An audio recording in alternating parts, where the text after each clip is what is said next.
Hello, bonjour. Alors je sais pas toi, personnellement, j'ai 10 idées à la minute. Ok, j'exagère un peu, mais honnêtement, j'ai de nouvelles idées pour mon entreprise au moins une fois par jour. Et je sais que je ne suis pas la seule. Toutes les entrepreneuses que je côtoie régulièrement ont le même problème, parce que oui, c'est un problème. Nous autres entrepreneuses, eh bien, nous sommes des machines à idées. En fait, avoir des tas d'idées pour son entreprise, ça devient un problème lorsque l'on décide de les mettre tout en œuvre en même temps. Et là, je dis stop, attention, c'est la pire des choses à faire. Parce que si tu mets en œuvre toutes tes idées en même temps, tu vas vite te retrouver débordé. Tu ne sauras plus par où prendre les choses. Tu vas laisser de côté des projets importants. Tu vas sûrement perdre de l'argent parce que tu vas rater des opportunités. Et tu vas mettre ta santé en danger parce que tu vas frôler le burn-out.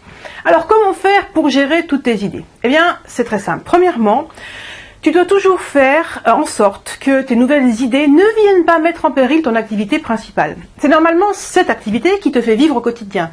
Donc, cette activité principale, tu dois absolument la maintenir à flot et la faire prospérer parce que c'est elle qui te permet de vivre, qui te ramène de l'argent dont tu as besoin chaque mois. Donc, tu dois toujours continuer à t'en occuper et ne pas la mettre de côté à cause de tes nouvelles idées.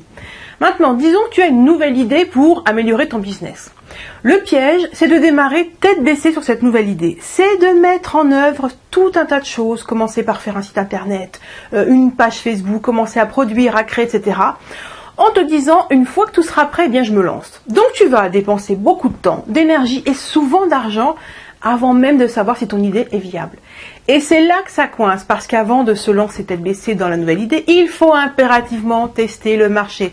Et oui, parce que tu peux avoir toutes les meilleures idées du monde, pour toi ce sont les idées fabuleuses. Mais le plus important, c'est de savoir si le reste du monde, tes futurs clients en l'occurrence, trouvent ton idée intéressante et seraient prêts à payer pour obtenir ton produit ou ton service. Donc avant même de penser à créer quoi que ce soit, eh bien, il faut tester le marché et t'assurer qu'il y a une véritable demande pour ton service ou le produit que tu viens d'imaginer. Ensuite, au terme de ton, ou plutôt de tes tests, parce qu'il faut tester de différentes manières, sous différents aspects, si tu as un vrai retour concernant ton idée, donc c'est-à-dire qu'un certain nombre de personnes sont prêtes à acheter ce que tu proposes, alors là, tu pourras lancer ton service ou ton produit. Et attention, ce nombre de personnes, il est à définir sur une base sérieuse, pas en te disant oh, 5 personnes sont intéressées, c'est bon, je peux me lancer. Il faut vraiment te poser et réfléchir à partir de combien de personnes intéressées, tu vas dire ok, j'y vais, mon projet est viable. En suivant cette méthodologie, plus jamais tu ne perdras ni ton temps ni ton argent, tu te lanceras que des produits ou des services pour lesquels il y a une réelle demande.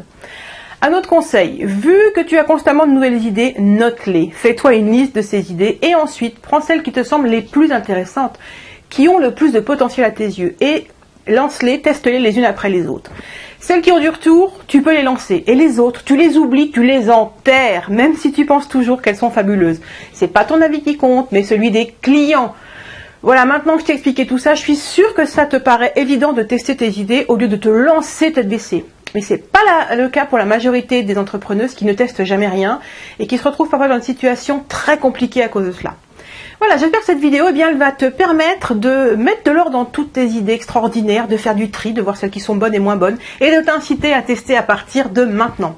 Et comme toujours, j'aimerais beaucoup que tu me laisses ton commentaire sous la vidéo pour me donner ton avis sur la question. Sur ce, je te souhaite une excellente fin de journée et je te dis à très vite pour une nouvelle vidéo.